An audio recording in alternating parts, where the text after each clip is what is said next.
Okay, now I don't know where necessarily this could fall under in terms of category, but there are also certain commanders, or rather legendary creatures, that have on attack triggers.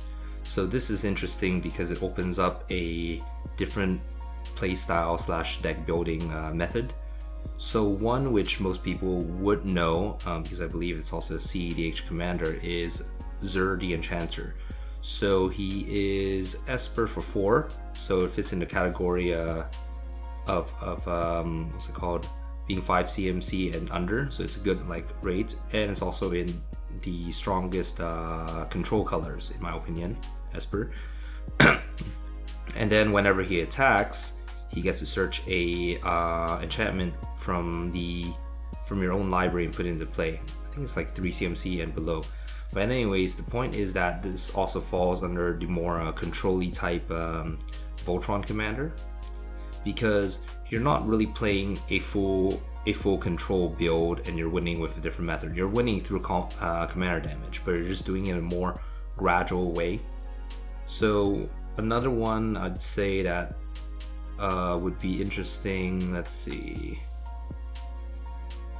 would be the there's a Grixis one, I think it's 7 CMC Thrasmosis or something. Wherever he attacks, your opponent has to sacrifice a creature.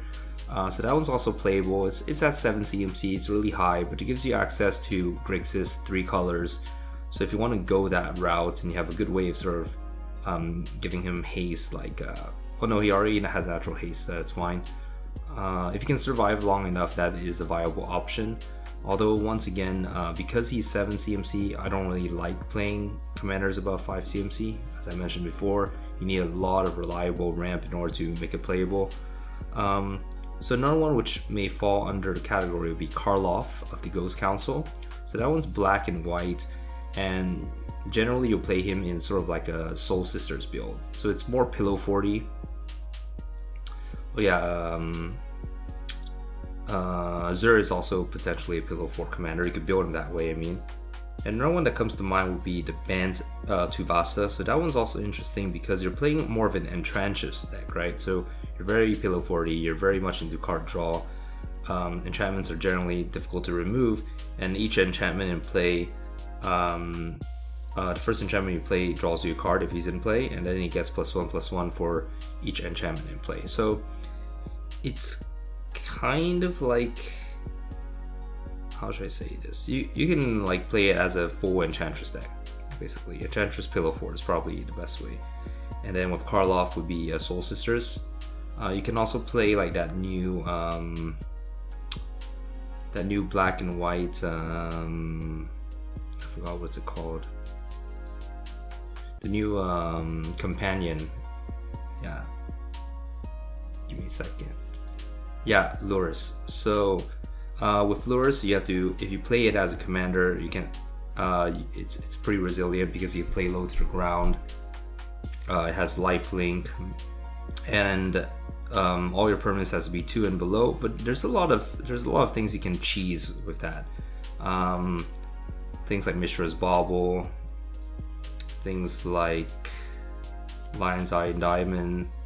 Any type of artifact that sort of sacks itself, Lotus Petal, and you can get it back, or you could just toss it in as a companion to the Soul Sisters Karloff build.